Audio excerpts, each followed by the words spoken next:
The leg breaks wrong. You feel it before you hear it. A deep structural wrongness moving up through the bone before the sound arrives. Then the sound. Then the pain, which is not like anything you have experienced before. It does not pulse. It does not come in waves. It is simply there, total, occupying all available attention. You are on the ground. The fire is 20 meters away. 2 people are already running toward you. You have no aspirin, no ibuprofen, no nerve block, no hospital. You have the night, the fire, and whoever reaches you first. Here is what most people assume happened next.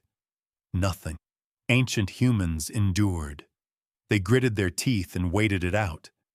They were tough because they had no choice. This assumption is not only wrong, it is almost perfectly backwards. Ancient humans had a pain management system more sophisticated than anything we tend to give them credit for. It used plants, surgery, community, and chemistry. And the most effective component was something that researchers only confirmed in 2016. The answer, when you hear it, sounds almost too obvious. It wasn't obvious. It took us 50,000 years to separate it out and name it. Let's start with what the body already had. Long before any plant was tried, before any leaf was chewed, the human body carried its own analgesic system, one of the most powerful pharmaceutical mechanisms ever to evolve. When pain arrives, the brain releases endorphins, beta endorphins specifically, which bind to the same mu-opioid receptors that process morphine. Not similar receptors, the same ones. The brain has its own morphine, and it has been using it since before we were recognizably human. Ancient humans didn't know the chemistry, but they had full access to the system, and they triggered it constantly, through physical contact, through laughter, through the proximity of other people. Every time someone in the group sat close to the person who was hurt, every time someone placed a hand on a shoulder, every time the group stayed together through the night, beta endorphin flooded the system and the pain decreased. Not metaphorically, not emotionally, pharmacologically, the group was the drug. They just hadn't separated the two things yet. Now, the plants. Here's the question nobody asks. At El Cidrón Cave in Asturias, northern Spain, a Neanderthal who died 50,000 years ago left behind something extraordinary. Not a painting, not a tool, dental calculus, mineralized plaque, preserved over 50 millennia, still analyzable in a laboratory today. In 2012, paleoanthropologist Karen Hardy at the University of Barcelona and archaeologist Stephen Buckley at the University of York published their analysis in Naturwissenschaften. What they found in the dental calculus of the individual designated adult 4 were the chemical compounds of yarrow and chamomile, both bitter, both plants with anti-inflammatory properties, neither of them food. The individual also had a dental abscess, and the genome analysis of the same population revealed they carried the TAS2R38 gene, the bitter taste receptor. They could taste how unpleasant these plants were. They ate them anyway, not because they were primitive, not because they didn't know better, because they knew exactly what they were doing. Willow bark came later in the documented record, but the principle was the same. The inner bark of white willow contains salicin, which the body converts to salicylic acid, the active compound in aspirin. There is a Sumerian clay tablet from 4,000 years ago listing willow as a treatment for pain. The Ebers papyrus from ancient Egypt in 1500 BCE names it again. The chain from ancient chewing to modern pharmacy is unbroken. It began before we had writing to record it.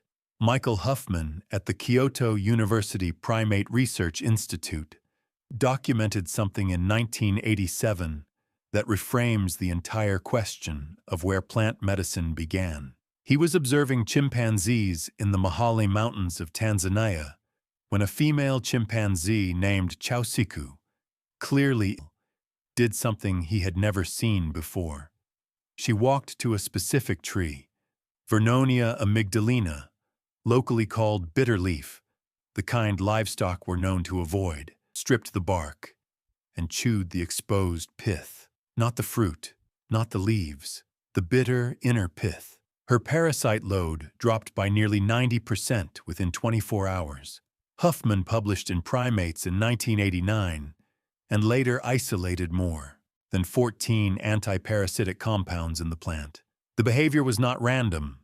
It was specific, purposeful, and effective. Ancient humans shared ecosystems with chimpanzees for millions of years.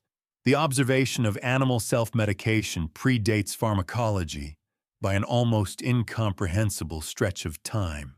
And then there's the part that nobody wants to talk about, but that everybody wonders about.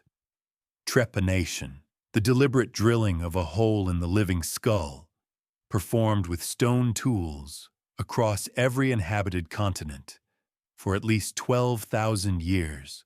More than 1,500 trepanned skulls have been recovered from archaeological sites worldwide. The oldest confirmed example comes from Morocco, dated to approximately 11,000 BCE. The question is not whether ancient humans performed brain surgery without anesthesia. They did.